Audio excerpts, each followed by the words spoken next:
Welcome back to the reconstruction of the human soul. Today we are facing the ultimate question in the philosophy of mind. We have spent the last few videos building a machine. We took the parallel hardware of the animal brain. We installed a virtual machine made of cultural memes.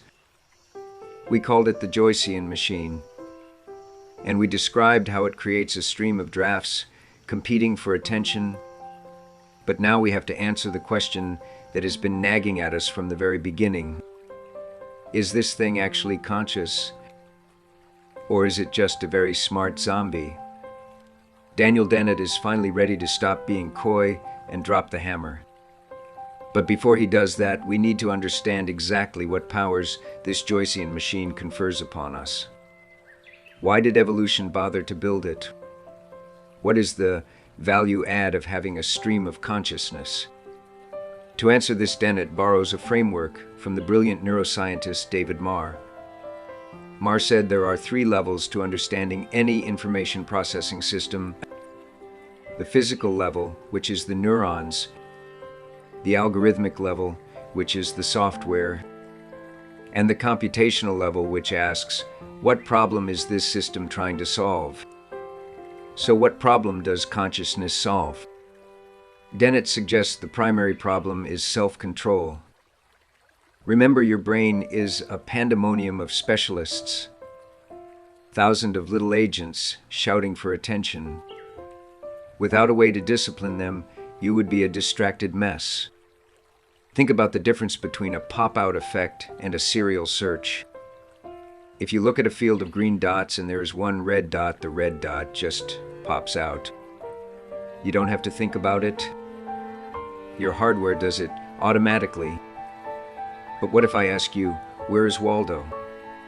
Or find the red square amidst the multicolored confetti? Waldo doesn't pop out. To find Waldo, you need a policy. You need to talk to yourself. You say, okay, I will scan the top left corner, then move right. You are forcing your parallel hardware to act like a serial scanner. This capability to force your brain to stick to a long-term, unpleasant task is what we call concentration. And it is the product of the Joycean machine. It is the result of self-stimulation and rehearsal. We talk to ourselves to keep the plan alive in a brain that wants to wander. This leads to another massive power, the power of isotropy. This is a fancy word for a simple but magical ability. The ability to bring any piece of knowledge you have to bear on any problem you face. Think about most animals. They are modular. A bird might be a genius at building nests and a genius at flying, but it can't use its flying knowledge to solve a nesting problem. The modules don't talk to each other. But humans are different. Because of the global workspace created by our virtual machine, we can broadcast information to the whole brain. If you're trying to fix a car, you can use a memory of a song lyric, or a visual image of a diagram, or a feeling you had yesterday. Everything is accessible to everything else. This is what makes human intelligence so flexible.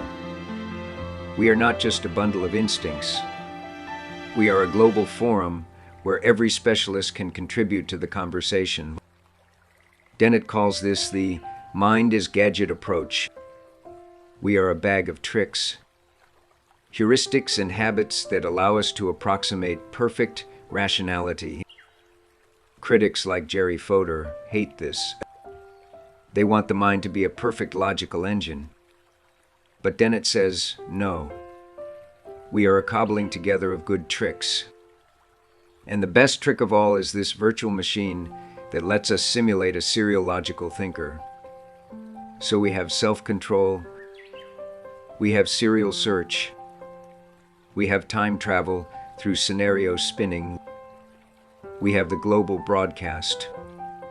Now, Dennett asks, if a machine has all of these powers, if it has a global workspace where contents compete and win and trigger behavior and self-reflection, is it conscious?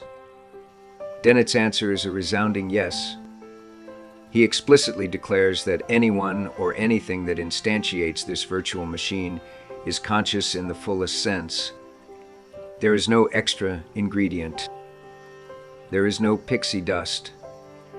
Consciousness is not the foodie cozy of these powers. Consciousness is the foodie resulted of them. Consciousness is just the name we give to this specific architectural activity. And this brings us to the final boss battle of the book, the Zombie Objection. Philosophers call this the Tibetan prayer wheel because it just goes round and round without getting anywhere. The objection goes like this. Okay, Dan, I understand your theory. I understand the neurons in the virtual machine and the global workspace. But I can still imagine a creature that has all of that, but the lights are out.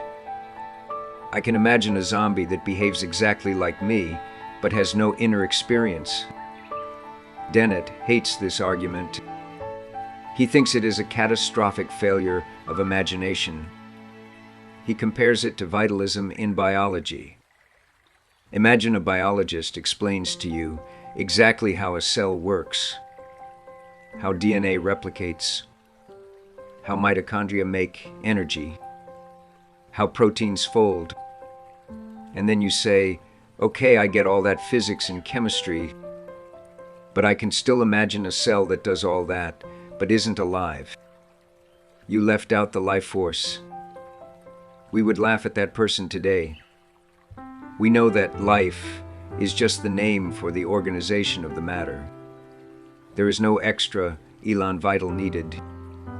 Dennett argues that consciousness is exactly the same. If you have the organization, you have the consciousness. The intuition that you can subtract consciousness from the functioning machine is an illusion. It is a phantom intuition.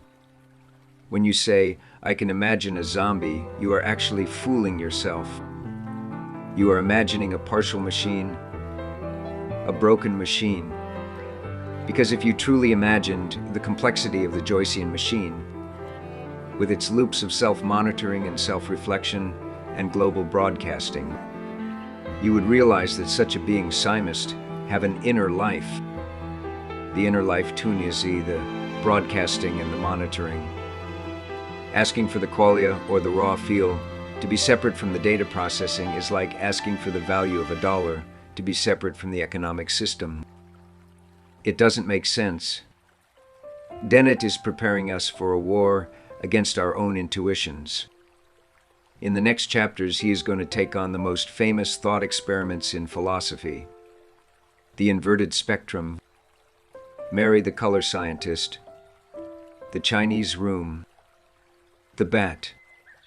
These are all designed to pump our intuition that consciousness is magic, that it is irreducible. Dennett is going to dismantle them one by one. He is going to show us that these mysteries are actually just sleight of hand tricks played by our own language and our bad habits of thought. So, take a deep breath. We are crossing the Rubicon. There is no going back to the Cartesian theater. We are machines, glorious, complicated cultural machines. And that is enough. Thanks for watching, and get ready to fight your own zombies.